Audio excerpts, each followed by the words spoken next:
आरंभ में परमेश्वर ने संपूर्ण सृष्टि की रचना की। उन्होंने आकाश, पृथ्वी और उसमें जो कुछ है उसे रचा। जब हम देखते हैं कि परमेश्वर ने क्या क्या रचा है, तो हम आश्चर्यचकित रह जाते हैं।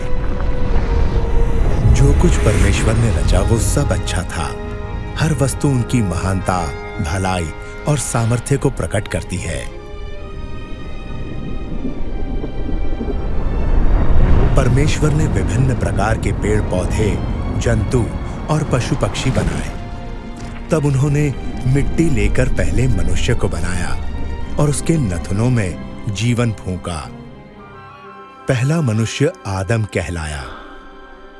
तब परमेश्वर ने आदम की पसली निकाली और उससे स्त्री को आदम की पत्नी और साथी होने के लिए रचा। उसे हव्वा नाम दिया गया। परमेश्वर ने अपने स्वरूप में स्त्री और पुरुष रचा, इसलिए वह उनके साथ मिलजुल कर रहने का आनंद उठाते। वो बगीचे में आनंद से उनकी उपस्थिति में रहते थे, जो परमेश्वर ने उनके लिए रचा था। बगीचे को अदन की वाटिका कहा गया। वहां कोई पीड़ा या मृत्यु नहीं थी। परमेश्वर ने आदम से कहा, तुम हर एक पेड़ का फल खा सकते हो, केवल एक को छोड़कर। अगर उसका फल खाओगे तो तुम निश्चय ही मर जाओगे। परंतु एक दिन शैतान, जो दुष्ट आत्माओं का प्रधान है, उसने हव्वा को परीक्षा में डालने की कोशिश की। उसने फल तोड़ा और कुछ खाया और उसने अपने पति को भी खिलाया। उसी क्षण परमेश्वर के साथ उनका संबंध टूट गया, क्योंकि परमेश्वर पवित्र हैं और उनकी आज्ञा तोड़ने वाले उनकी उपस्थिति में नहीं रह सकते। परमेश्वर ने आदम और हव्वा को अदन की वाटिका से बाहर कर दिया। उन्होंने परमेश्वर की आज्ञा को नहीं माना, इसलिए उन्हें लज्जित होना पड़ा। उसके परिणाम स्वरूप आदम, हव्वा और उनका सारा वंश दुख और मृत्यु के भागीदार हुए। लेकिन परमेश्वर बहुत दयालु हैं। उन्होंने मनुष्य से प्रेम करना नहीं छोड़ा। उन्होंने मनुष्य को फिर से अपनी संगति में लाने का रास्ता पहले से ही तैयार कर लिया था। पवित्र शास्त्र में परमेश्वर ने अपनी इस योजना को प्रकट किया, जिसके द्वारा वे मनुष्य को उस दंड से जिसके वे लायक हैं बचाएंगे और उनके पाप और लज्जा को दूर करके अपनी संगति में वापस लाएंगे। भविष्यवक्ता अब्राहम पर उन्होंने अपनी इस योजना का एक भाग प्रकट किया। अब्राहम ने परमेश्वर पर विश्वास किया और उनका आदर किया। परमेश्वर ने उसे आशीष देने की प्रतिज्ञा की और कहा कि उसके द्वारा वो सब राष्ट्रों के लोगों को आशीष देंगे।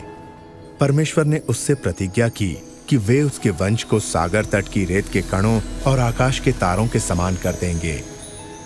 अब्राहम ने परमेश्वर पर विश्वास किया और परमेश्वर ने उसके इस विश्वास के कारण उसे धर्मी ठहराया और लोगों ने उसे परमेश्वर का मित्र माना।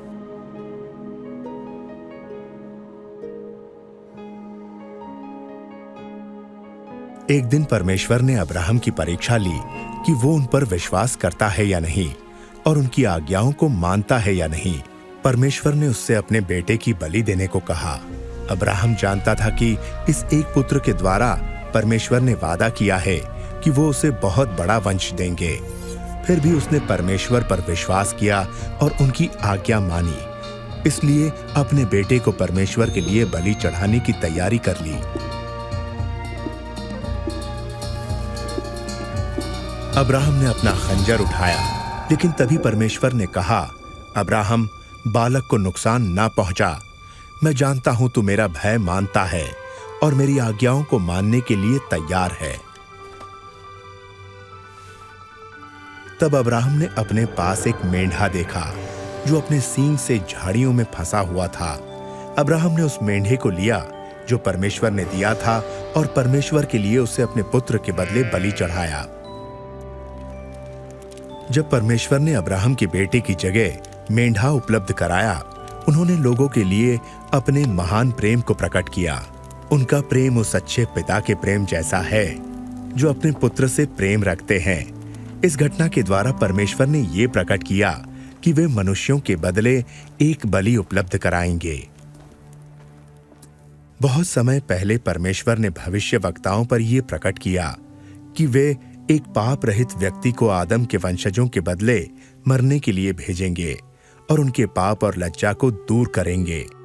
एक महान बलिदान के द्वारा वे उनके लिए, जो उन पर विश्वास करेंगे, एक मार्ग तैयार करेंगे कि वे परमेश्वर के साथ हमेशा के लिए मेल मिलाप से रह सकें। भविष्यवक्ताओं ने इस व्यक्ति को मसीह कहा। उन्होंने कहा कि परमेश्वर मसीह को अपने लोगों को बचाने के लिए भेजेंगे और वे उनके राजा होंगे और परमेश्वर के नाम से हमेशा उन पर राज्य करेंगे। उनके आने से कई 100 साल पहले भविष्यवक्ताओं ने बताया कि मसीह क्या क्या करेंगे और उनके साथ क्या होगा। भविष्यवक्ता दाऊद ने कहा कि परमेश्वर मसीह के बारे में ये घोषणा करेंगे कि तू मेरा पुत्र है। यशायाह भविष्यवक्ता ने कहा कि एक कुंवारी गर्भवती होंगी और एक पुत्र उत्पन्न होंगे। उनका वो पुत्र परमेश्वर का अनंत वचन होगा, जिसे परमेश्वर ने कुंवारी के गर्भ से मनुष्य के रूप में संसार के सम्मुख प्रकट करने के लिए भेजा।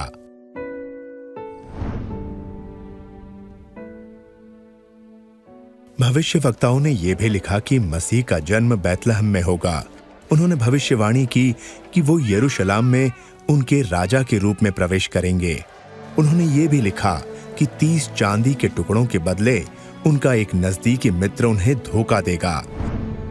भविष्यवक्ताओं ने कहा कि मसीह अपने जीवन का बलिदान करेंगे, लेकिन परमेश्वर तीसरे दिन उन्हें मृतकों से जीवित कर देंगे। भविष्यवक्ताओं ने मसीह को मनुष्य का पुत्र कहा और बताया कि वे दोबारा आएंगे बादलों पर और परमेश्वर की उपस्थिति में प्रवेश करेंगे और परमेश्वर उन्हें सब लोगों और राष्ट्रों के ऊपर हमेशा के लिए अधिकार देंगे। 2000 वर्ष पहले एक ऐसे ही व्यक्ति इस संसार में रहते थे जिनका नाम यीशु था। क्या यीशु का जीवन उन सब बातों को जो भविष्यवक्ताओं ने मसीह के बारे में कहीं पूरा करता है? ये फिल्म ये बताती है कि यीशु कौन है और उन्होंने क्या कहा और क्या किया, जैसा धर्मशास्त्र में लिखा है। इस फिल्म में कलाकार ने यीशु का पात्र निभाया है। वैसे तो कोई भी इस कार्य के योग्य नहीं, लेकिन इस फिल्म को इसलिए बनाया गया कि लोग यीशु के बारे में और उनके जीवन के बारे में जान सकें और उस आशीष को जिसकी प्रतिज्ञा परमेश्वर ने की है प्राप्त कर सकें। प्रिय थियोफिलस, मैं आपको क्रमानुसार उन सभी घटनाओं के बारे में लिख रहा हूं जो हमारे बीच घटी, ताकि आप हर बात के बारे में संपूर्ण सत्य को जान सकें।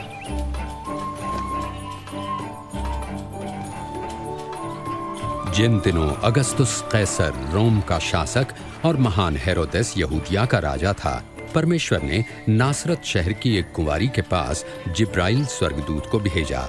उस कुंवारी का नाम था मरियम।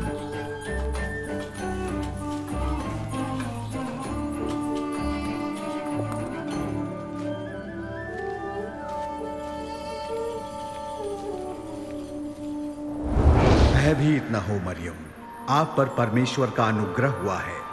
आप गर्भवती होंगी और एक पुत्र उत्पन्न होंगे और आप उनका नाम यीशु रखना। ये कैसे हो सकता है? मैं तो कुंवारी हूँ। पवित्र आत्मा आप पर उतरेगा, इस कारण वे पवित्र बालक परम प्रधान परमेश्वर के पुत्र कहलाएंगे तथा उनके राज्य का कभी अंत ना होगा। मरियम यहूदिया के एक नगर अपनी चचेरी बहन एलिशिबा के पास गईं, जो स्वयं अद्भुत रूप से गर्भवती थीं। एलिशिबा, मरियम, बहन मरियम, तुम सब स्त्रियों में धन्य हो। धन्य है वो बालक जो तुम जनोगी कि जैसे ही मैंने तुम्हारा प्रणाम सुना, बच्चा आनंद से मेरे गर्भ में उछल पड़ा। मेरा प्राण प्रभु की स्तुति करता है और मेरी आत्मा मेरे उद्धारकर्ता परमेश्वर में खुश हुई। अब से सब युग के लोग मुझे धन्य कहेंगे।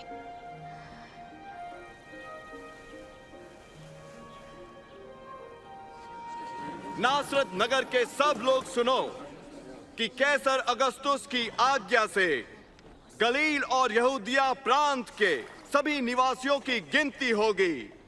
इसीलिए सभी लोगों को अपने वतन में जाकर शीघ्र ही नाम दर्ज करवाना होगा।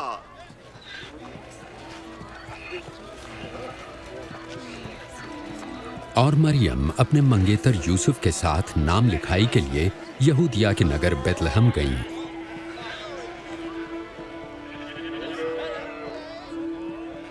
पर बेतलहम में उन्हें ठहरने की जगह ना मिली। उन्हें केवल गौशाला में ही जगह मिल सकी।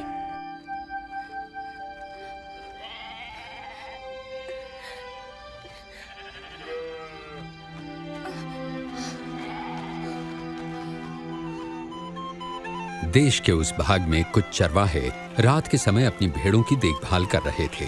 तभी परमेश्वर का स्वर्गदूत प्रकट हुआ और परमेश्वर के तेज ने उन्हें घेर लिया।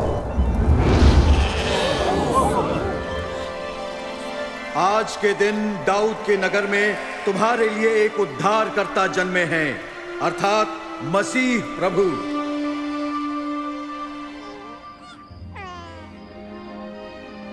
चरवाहे शीघ्र ही चरनी में जन्मे नवजात शिशु को देखने चल पड़े। वे उन प्रथम लोगों में गिने गए जिन्होंने कुंवारी माता द्वारा उद्धारकर्ता के जन्म का सुसमाचार फैलाया।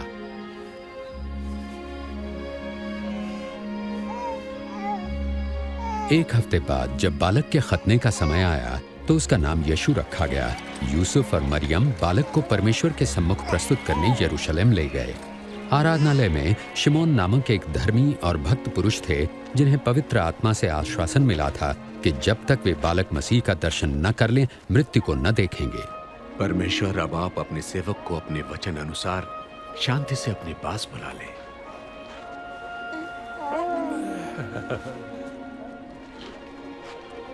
मेरी आंखों ने आज आपके उद्धार को देख लिया है। ये बालक परमेश्वर का चुना हुआ है। तुम दोनों को आशीष मिले।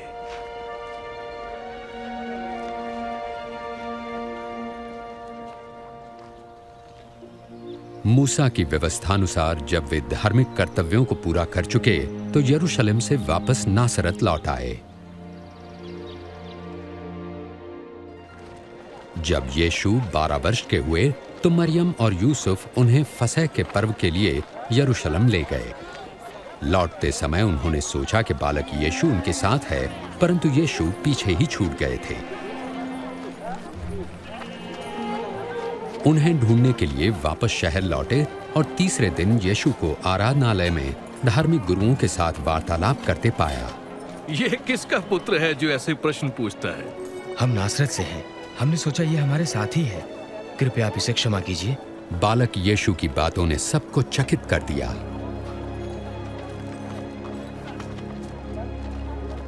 बेटा, तुमने हमारे साथ ऐसा क्यों किया? तुम्हें ढूंढते ढूंढते तुम्हारे पिताजी और मैं कितने चिंतित थे। आप मुझे क्यों ढूंढते थे? क्या आप नहीं जानते कि मुझे परमपिता के कार्यों को पूरा करना है?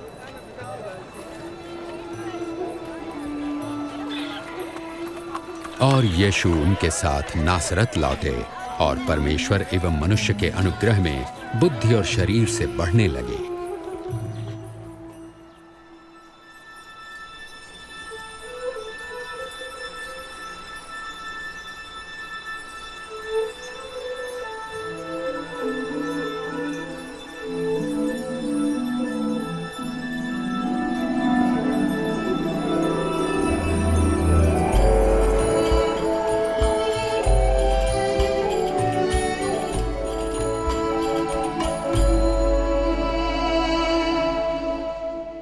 सम्राट तिबिरियुस के राज्य के 15वें वर्ष में पैंतुस पिलातुस यहूदिया का शासक था और हेरोदेस गलील का राजा।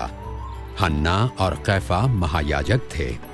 रेगिस्तान में परमेश्वर का वचन यूहन्ना को प्राप्त हुआ और वे यर्दन नदी के आसपास के प्रदेशों में पापों की क्षमा तथा पश्चाताप के बपतिस्मे का प्रचार करने लगे। अपने पापों से पश्चाताप करो और बपतिस्मा लो तो परमेश्वर तुम्हारे पाप क्षमा करेंगे, जैसे यशाया भविष्यवक्ता की पुस्तक में लिखा है। रेगिस्तान में कोई पुकार रहा है, प्रभु के लिए मार्ग तैयार करो। प्रभु की यात्रा के लिए सीधा मार्ग बनाओ। हर एक घाटी अवश्य भरी जाए, हर एक पहाड़ और टीला समतल किया जाए। टेढ़े मेढ़े मार्ग सीधे करो और उबड़ खाबड़ मार्ग सपाट और सारी मानव जाति परमेश्वर के उद्धार को देखेगी। हम क्या करें? हाँ, हमें बताएं हम क्या करें? ए सांप के बच्चों, बताइए हम क्या करें? हमें बताएं हम किस मार्ग पर जाएं? अगर किसी के पास 2 कमीजें हैं, वो एक उस मनुष्य को दे जिसके पास नहीं है, और जिसके पास भोजन है वो अवश्य बांटे। हे गुरु, हम चुंगी लेने वाले हैं, हम क्या करें? निर्धारित से अधिक चुंगी तुम मत लो। और हमें बताएं, हमें क्या करना चाहिए? किसी से भी जबरन धन मत लो और न किसी पर झूठा दोष लगाओ। अपनी कमाई में संतुष्ट रहो।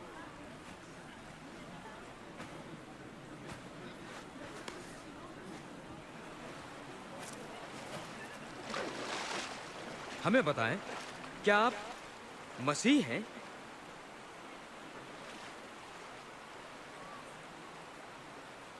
मैं तुम्हें पानी से बपतिस्मा देता हूं, परंतु एक आ रहे हैं जो मुझसे कहीं अधिक महान है। मैं तो उनके जूतों के बंधन खोलने लायक भी नहीं। वे तुम्हें पवित्र आत्मा और आग से बपतिस्मा देंगे।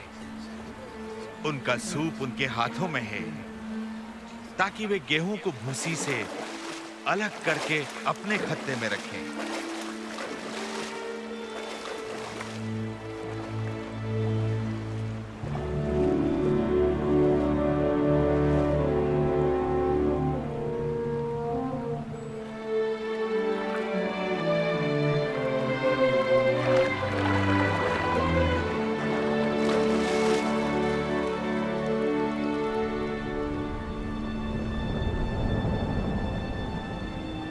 और पवित्र आत्मा कबूतर के रूप में यीशु पर उतरा।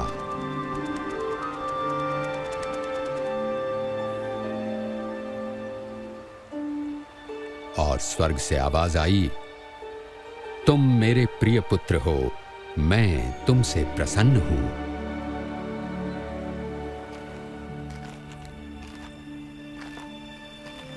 लगभग 30 वर्ष की आयु में यीशु ने अपनी सेवा आरंभ की। पवित्र आत्मा से परिपूर्ण यीशु यरदन से लौटे। आत्मा से प्रेरित वो 40 दिन तक बयाबान में रहे, जहां शैतान उनकी परीक्षा करता रहा। इस बीच उन्होंने कुछ नहीं खाया।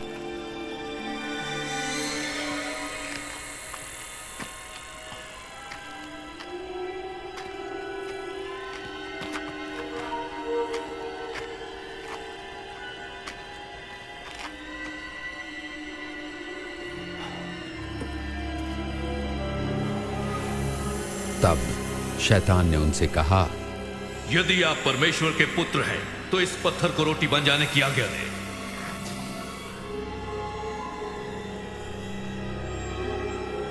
ये लिखा है, मनुष्य केवल रोटी ही से नहीं पर परमेश्वर के हर वचन से जीवित रहेगा।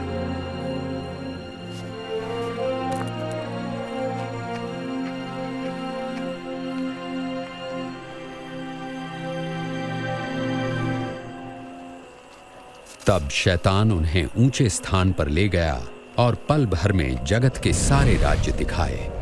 ये सब अधिकार और वैभव मैं आपको दूंगा। ये सब मुझे सौंपा गया है, और जिसे मैं चाहूं उसे ये सब दे सकता हूं। यदि आप मुझे प्रणाम करें तो ये सब आपका हो जाएगा। ये भी लिखा है कि तुम प्रभु अपने परमेश्वर की उपासना करो और तुम केवल उन्हीं की सेवा करो।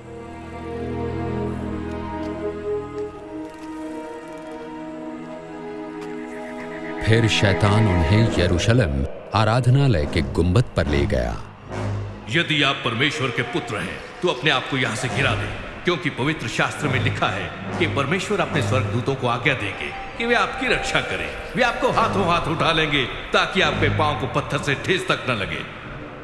धर्मशास्त्र कहता है, तुम प्रभु अपने परमेश्वर की परीक्षा न करो।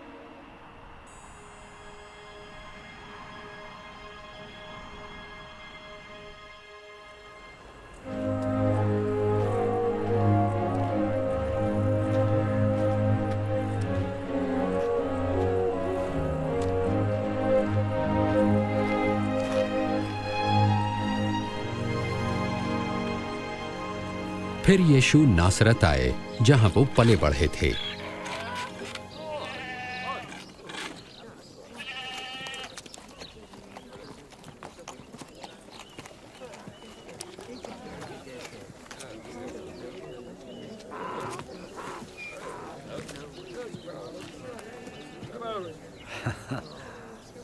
कैसी हो? अच्छी हूँ।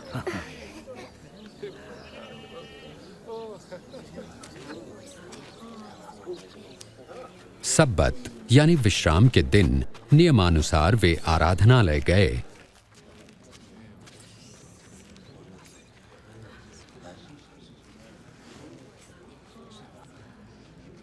और उन्हें यशायाह भविष्यवक्ता की पुस्तक से एक भाग पढ़ने को कहा गया।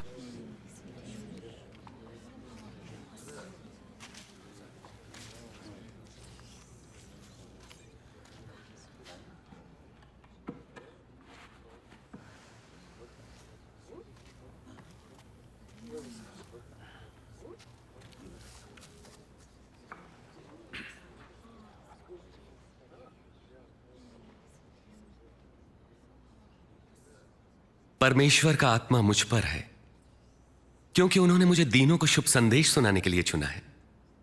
उन्होंने मुझे भेजा है कि मैं बंदियों को मुक्ति और अंधों को दृष्टि पाने का संदेश दूं, सताए हुए लोगों को मुक्त करने के लिए और यह घोषणा करने के लिए कि समय आ गया है जब परमेश्वर अपने लोगों को बचाएं। वे ठीक कहते हैं।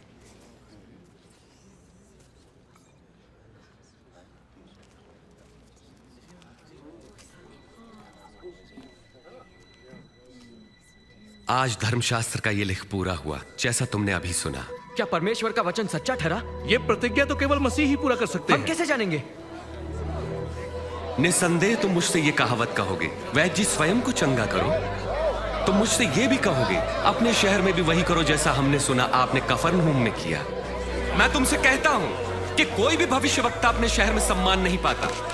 इस प्रकार यीशु ने अपना परिचय परमेश्वर द्वारा अभिषिक्त संसार के उद्धारकर्ता के रूप में दिया, परंतु यहूदियों ने उन्हें मसीहा स्वीकार नहीं किया। उन्हें लोगों ने पहाड़ी से गिराना चाहा, परंतु वो भीड़ से निकलकर अपनी राह चले गए।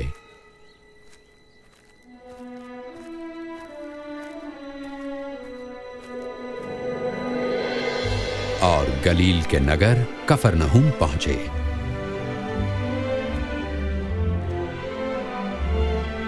उस समय देश रोमी साम्राज्य के अधीन था और लोग उनके अत्याचार से छुटकारा पाने के लिए मसीहा की प्रतीक्षा में थे।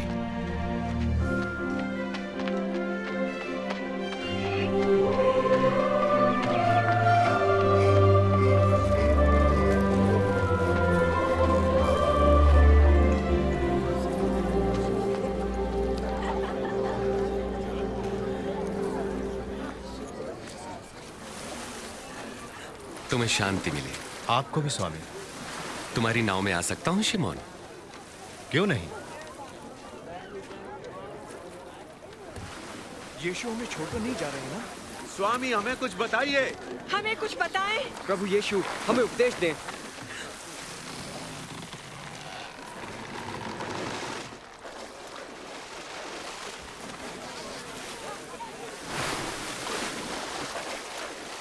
एक बार दो व्यक्ति प्रार्थना करने मंदिर गए।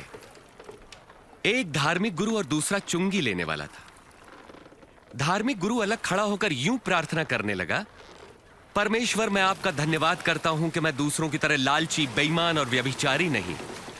मैं आपका धन्यवाद करता हूं कि मैं इस चुंगी लेने वाले जैसा नहीं। सप्ताह में 2 बार उपवास रखता हूं, आमदनी का 10वांश आपको देता हूं। परंतु चुंगी लेने वाले ने दूर ही खड़े होकर स्वर्ग की ओर आंखें उठाए बिना अपनी छाती पीट पीट कर यह कहा, हे परमेश्वर मुझ पापी पर दया कर। मैं तुमसे कहता हूं, धार्मिक गुरु नहीं परंतु यही चुंगी लेने वाला परमेश्वर की दृष्टि में धर्मी ठहरा और अपने घर गया। जो अपने आप को बड़ा मानेगा वो छोटा किया जाएगा, परंतु जो अपने आप को छोटा मानेगा वो बड़ा किया जाएगा। अपनी नाव को वहां गहरे पानी में ले चलो और अपने साथियों के साथ मछलियों के लिए जाल डालो। ओ स्वामी, हमने सारी रात कड़ा परिश्रम किया परंतु कुछ न पकड़ा।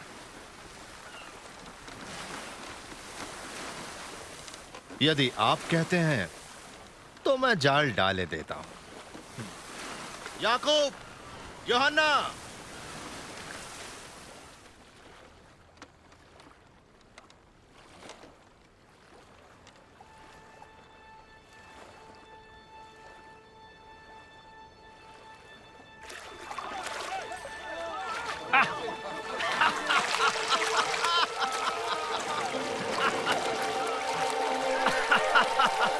याकूब, यूहन्ना, अपनी नाव इधर ले और हमारी सहायता करो, जल्दी। हम नहीं आ सकते, बहुत काम है।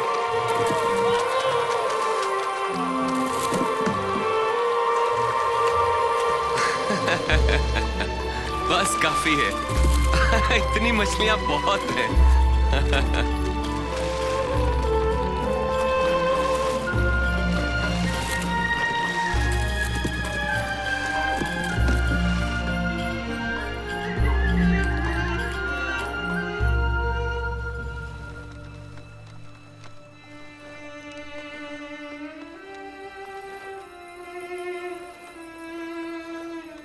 प्रभु, मेरे पास से चले जाइए, मैं एक पापी मनुष्य हूं।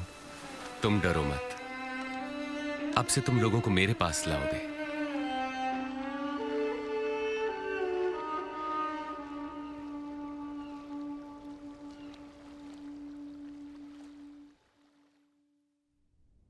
मेरे पास आओ और मेरे वचन सुनो, मेरी मानो और तुम जीवन पाओगे। प्रभु को खोजो जब तक वो मिल सकें, उन्हें पुकारो जबकि वो पास हैं। दुष्ट अपनी दुष्टता और अधर्मी अपने बुरे विचार छोड़कर परमेश्वर के पास आएं और वे उन पर दया करेंगे और उन्हें पूर्ण क्षमादान देंगे। तुम आनंदित रहोगे और तुम्हें शांति मिलेगी। वे आ रहे हैं, वे यही हैं, देखो। यीशु, यीशु, मेरी इकलौती बेटी को बचा ले प्रभु, मुझ पर दया करे। मेरी बेटी केवल 12 वर्ष की है और मरने को है। कृपा करके मेरे साथ चलिए। यार, मुझे बड़ा दुख है। यीशु, तुम्हारी बेटी नहीं रही, इसलिए गुरु को कष्ट ना दे। डरो नहीं, विश्वास रखो, वो ठीक हो जाएगी।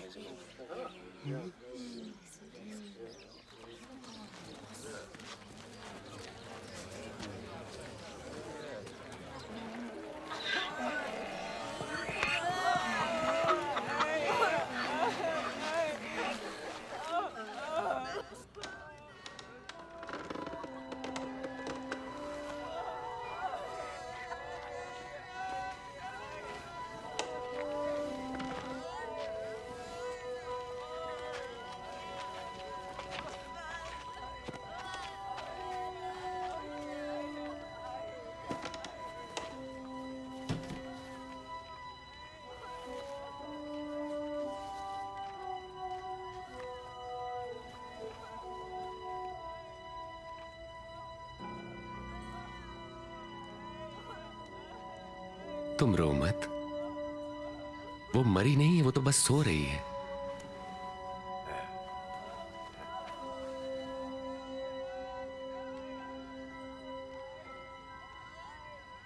बेटी,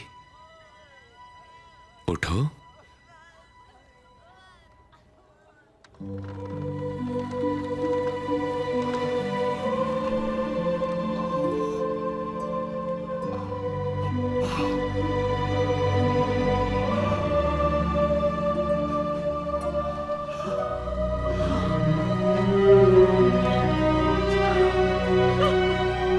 इसे कुछ खाने को दो।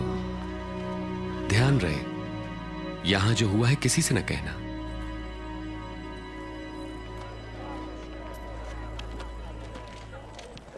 उसके बाद उसने चुंगी लेने वाले मत्ती लेवी को चुंगी स्थल पर बैठे देखा।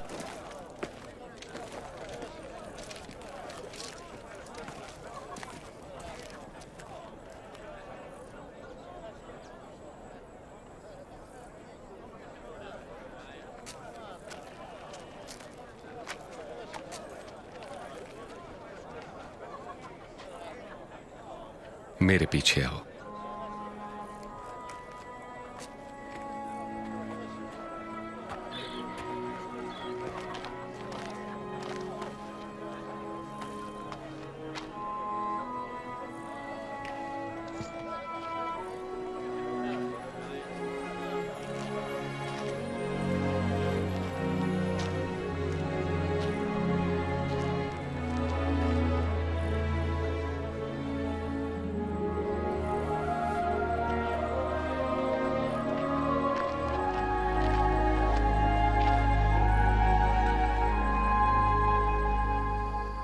और यीशु प्रार्थना करने पहाड़ी पर गए, जहां वे सारी रात परमेश्वर से प्रार्थना करते रहे।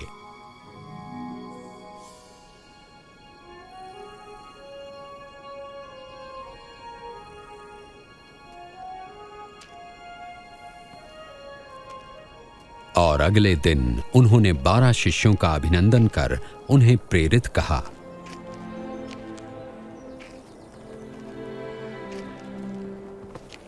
शिमोन, जिसे उन्होंने पतरस नाम दिया, और उसका भाई आंद्रियास, याकूब,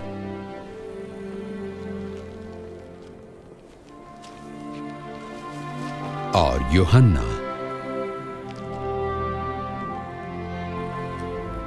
फिलिप्पुस और बर्तुलमै और मत्ती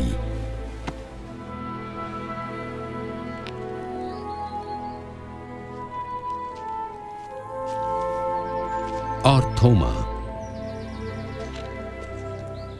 याकूब हल्फई का पुत्र, और शिमोन जो जलोतिस कहलाता था, यहूदा जो याकूब का भाई था, और यहूदा इस्करियोती जो विश्वासघाती निकला।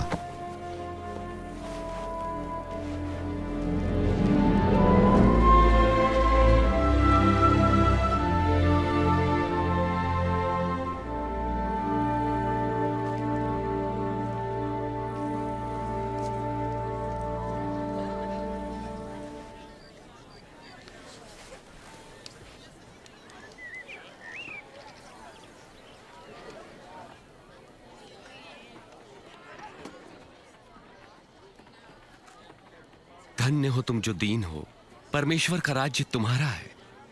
धन्य हो तुम जो भूखे हो, क्योंकि तुम तृप्त किए जाओगे। धन्य हो तुम जो रोते हो, तुम हर्षित होगे। धन्य हो तुम जब लोग धिक्कारें, नकारें और अपमानित करें और मेरे कारण तुम्हें बुरा कहें। जब ऐसा हो तो तुम आनंदित और मगन होना, क्योंकि तुम्हारे लिए स्वर्ग में बड़ा प्रतिफल है। उनके पूर्वजों ने भी भविष्यवक्ताओं के साथ ऐसा ही किया।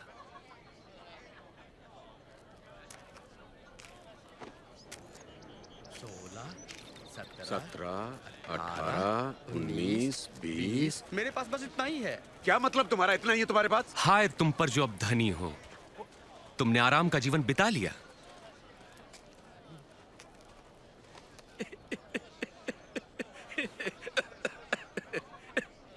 जो धनी ना बनना चाहे वो कोई पागल ही होगा। हाय तुम पर जो अब हंसते हो, तुम रोगे और विलाप करोगे। अफसोस जब लोग तुम्हारी बड़ाई करें, क्योंकि उनके पूर्वजों ने भी झूठे भविष्यवक्ताओं के लिए यही किया। पर मैं तुम लोगों से कहता हूं, शत्रुओं से प्रेम रखो, घृणा करने वालों का भला करो, जो श्राप दे उन्हें आशीष दो, बुरा करने वालों के लिए प्रार्थना करो।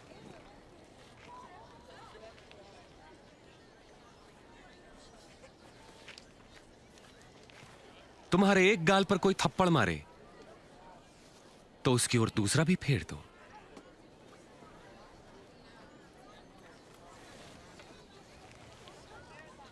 कोई तुम्हारा अंगर खा ले तो अपनी कमीज भी उसे दे दो। किसी भी मांगने वालों को मना मत करो।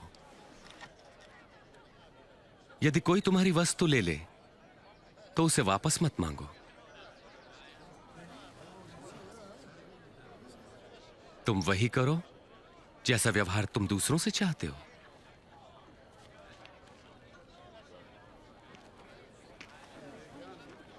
यदि तुम अपनों से प्रेम रखने वालों से प्रेम रखते हो तो तुम्हें आशीष क्यों कर मिलेगी? पापी भी अपने प्रेम रखने वालों से प्रेम रखते हैं। और यदि स्वयं पर भलाई करने वालों की भलाई करते हो तो तुम क्यों कर आशीष पाओगे? पापी भी ऐसा ही करते हैं। वे इसे कैसे छू सकते हैं? वो उससे कैसे बात कर सकता है? बेशर्म।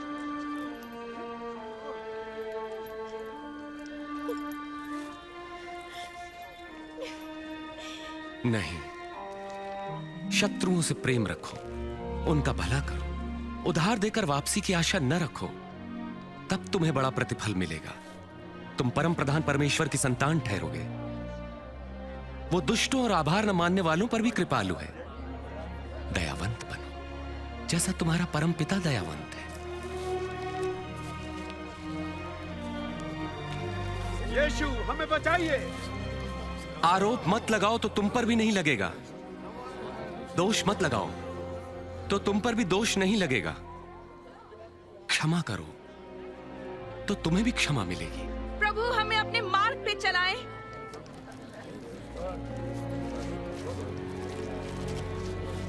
दो तो तुम्हें भी दिया जाएगा। जिस नाप से नापोगे उसी से तुम्हारे लिए भी नापा जाएगा। अंधा अंधे को मार्ग नहीं